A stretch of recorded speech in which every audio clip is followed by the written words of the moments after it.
Hola, bienvenida y bienvenido a esta nueva lección en este curso de oxigenoterapia de alto flujo en pediateca.com. En esta oportunidad, en esta lección, te quiero hablar de las distintas estrategias de sedación para adaptar a nuestro paciente a la modalidad de oxigenoterapia de alto flujo. En primer lugar, te quiero mencionar que no hay estudios ni guías de consenso al momento de grabar esta lección, avaladas en forma internacional por la High Flow Network, que es la organización que se encarga de hacer estudios sobre oxigenoterapia de alto flujo. Pero no solamente por la International High Flow Network, sino que no hay consenso entre las distintas instituciones profesionales, ni siquiera entre expertos de las distintas sociedades científicas de cuidados intensivos o de internismo pediátrico. Por lo tanto, solo te voy a dar pautas generales, vamos a revisar algunas drogas y luego cada institución adaptará las drogas que les sean de mejor utilidad. Esta lección, por lo tanto, no pretende ser una clase exhaustiva sobre pseudoanalgesia del paciente en asistencia ventilatoria, ni mucho menos. Simplemente repasaremos algunas opciones terapéuticas de sedación.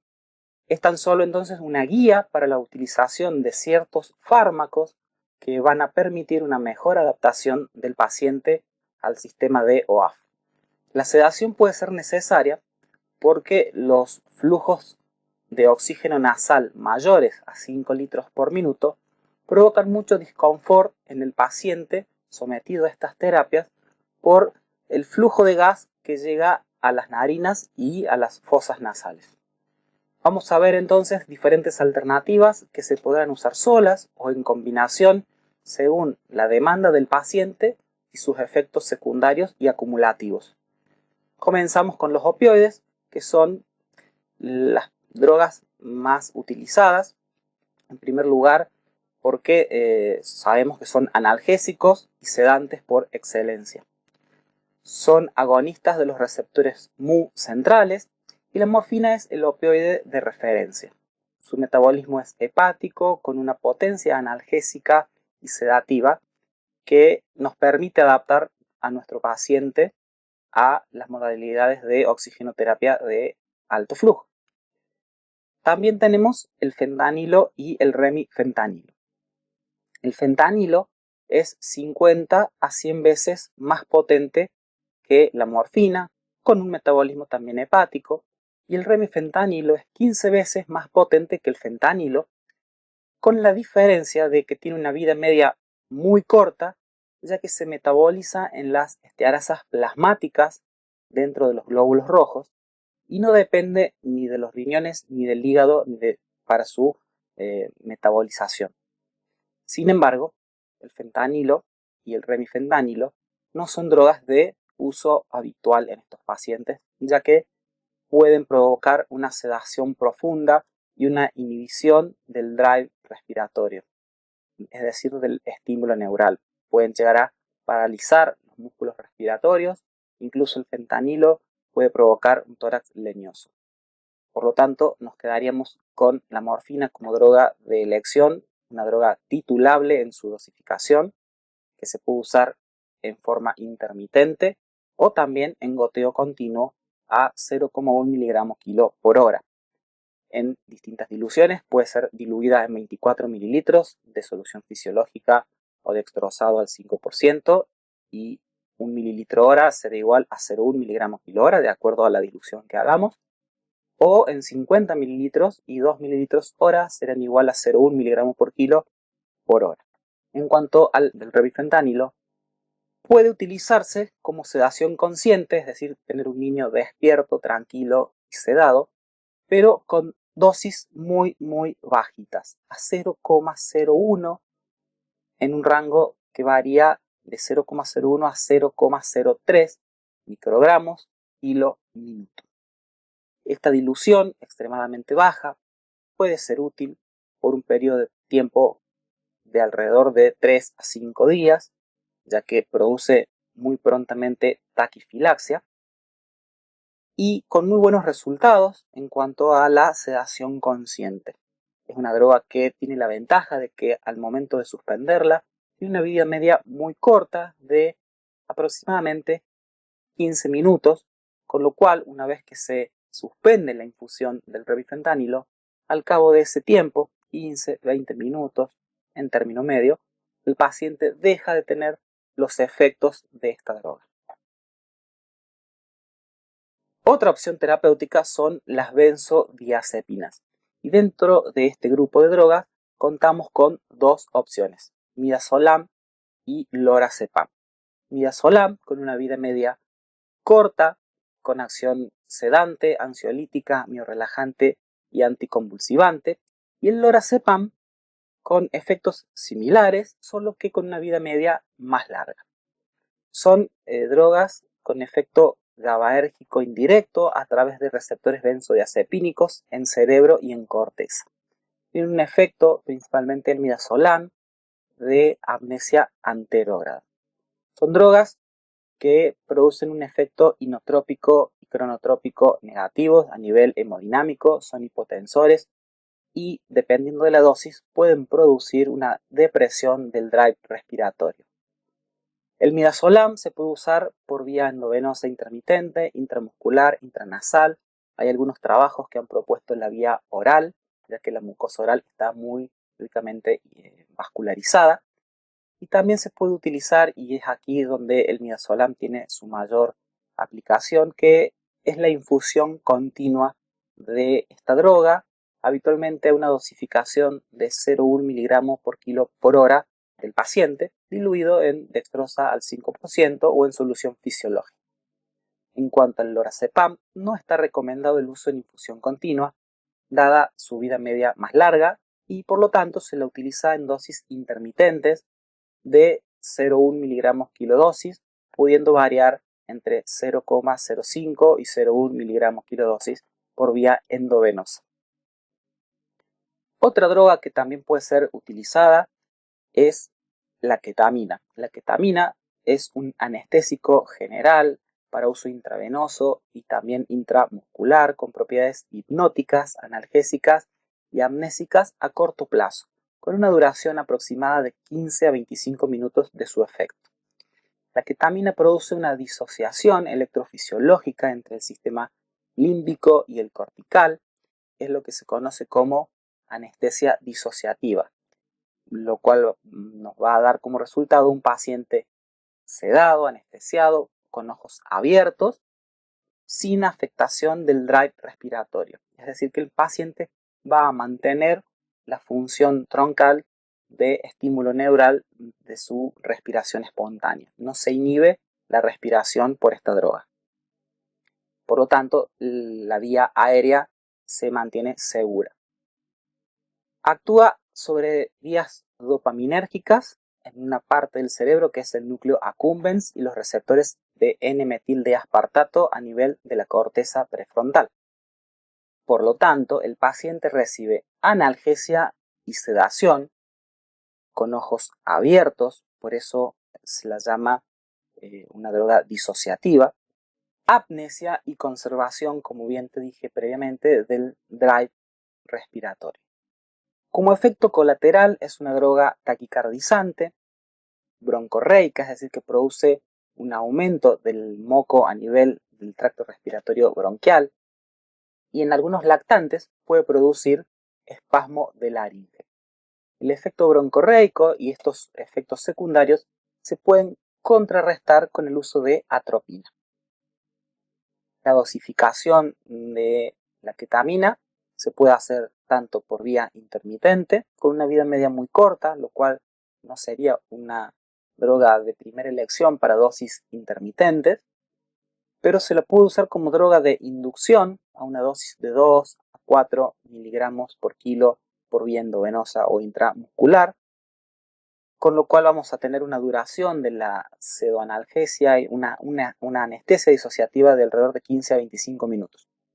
Por otro lado, se puede utilizar como droga de mantenimiento con una infusión continua cuya dosificación varía de 0,1 a 0,5 miligramos por kilo por hora diluido en solución fisiológica.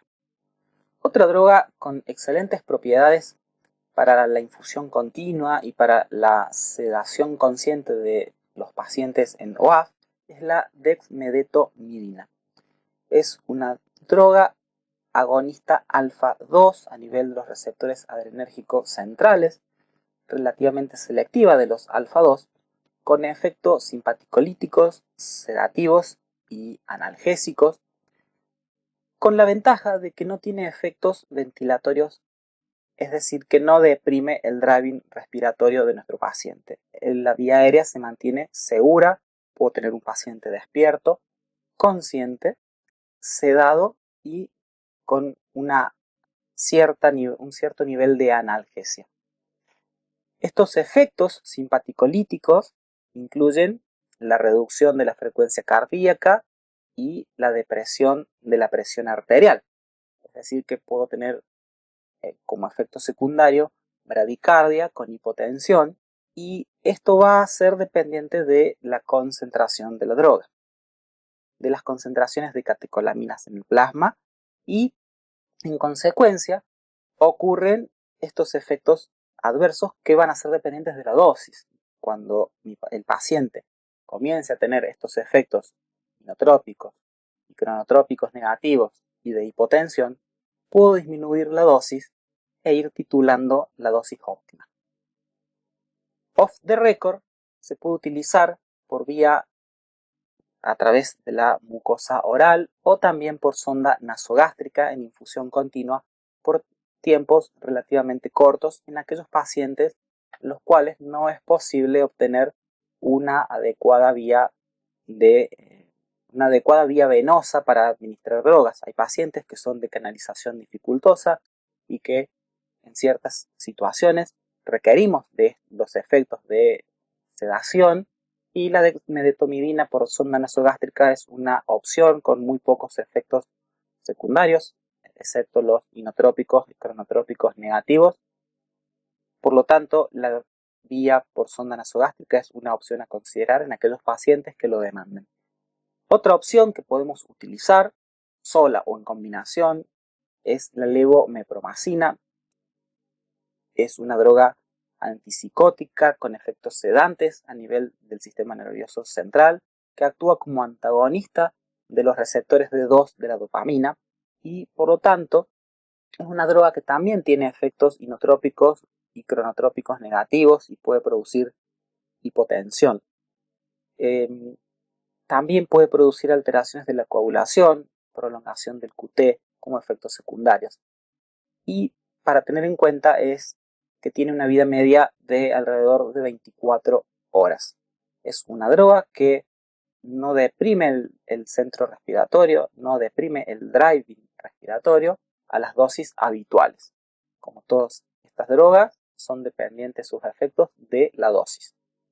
La dosificación habitual puede variar. Hay algunos autores que publican 0,05 a 1 miligramo por kilo por dosis. Habitualmente la dosis utilizada es entre 0,1 a 1 miligramo kilo dosis por vía endovenosa, y también viene la formulación para vía oral. Tiene una vida media larga, como te decía, de 24 a 36 horas, requiere titulación de dosis, y más allá de estos efectos es un buen sedante que disminuye la agitación, la agresividad, siempre teniendo en cuenta sus efectos inotrópicos y cronotrópicos negativos y su capacidad de hipotensión. Otra droga muy utilizada por vía oral es el hidrato de cloral, el cual es un sedante e hipnótico sin propiedades analgésicas. Esto es muy importante porque el hidrato de cloral se lo utiliza en procedimientos que no provocan dolor. Produce sedación sin pérdida de la conciencia ni del drive respiratorio. Se administra por vía enteral, ya sea por vía oral o por sonda nasogástrica. Se metaboliza en hígado a tricloroetanol y se elimina por vía renal. Se desconoce hasta la actualidad su mecanismo de acción, pero produce estos efectos hipnóticos y sedativos que no son de mucha utilidad en los pacientes que son sometidos a modalidades de ventilación no invasiva como el OAF. La dosificación es muy variable, Normalmente se acepta una dosis de 25 a 100 miligramos por kilo por día, repartidos en 3 o 4 dosis por vía oral o sonda nasogástrica. Otra droga coadyuvante, que no es directamente una droga de tipo anestésica, es la difenidramina, que es un antagonista H1, antihistamínico, antimuscarínico central, que produce sedación bastante intensa en algunos pacientes, es algo de efecto antiemético también tiene y produce inhibición del reflejo tusígeno. Tiene un efecto sedativo que nos permite utilizarlo como coadyuvante, es decir, no como droga única. Hay que tener en cuenta que en pacientes lactantes menores de 2 años puede producir un efecto paradojal, es decir, no vamos a obtener una sedación, sino que vamos a obtener una excitación psicomotriz del paciente. Como te dije entonces, es una droga coadyuvante, la dosis es de 5 miligramos por kilo por día, repartido en 3 o 4 dosis por vía oral, sonda nasogástrica, por vía endovenosa. Bien, estas son algunas de las opciones farmacológicas de las que disponemos para poder adaptar a los pacientes que son sometidos a OAF. Cada centro, cada institución adoptará las drogas que les resulten más convenientes y efectivas. Para finalizar, vamos a recordar algunas medidas no farmacológicas que son de gran utilidad y de fácil aplicación para sedar y tranquilizar a los pacientes. La presencia de los padres o cuidadores durante la internación, la disminución de los ruidos y las luces durante las horas de sueño, el confort de la unidad del paciente, la cama, mantas, sábanas, colchón, etc. Y una adecuada temperatura que sea confortable en el ambiente de internación del paciente. Estas medidas son muy simples, de bajo costo, se pueden aplicar en todas las instituciones. Y eso es todo por hoy, es todo por esta clase de sedación del paciente en OAF. Cualquier duda, espero tus comentarios a través de tu cuenta de usuario y nos vemos en el próximo video donde vamos a continuar profundizando sobre la temática de OAF en pacientes pediátricos. Adiós.